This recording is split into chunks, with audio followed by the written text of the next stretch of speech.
Okay, guys, I know I unboxed this one like 2 years ago, but I'm gonna do it again for 2025. This is the Jurassic World Chaos Theory Triceratops monster truck. I bought it again because I sold it. I should have kept it. Hot Wheels monster trucks.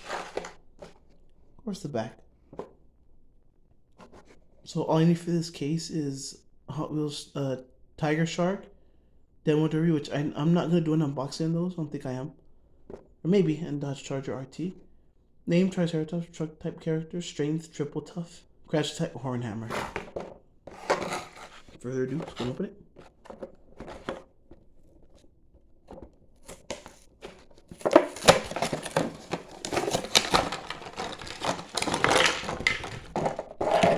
There it is, guys. Isn't that cool?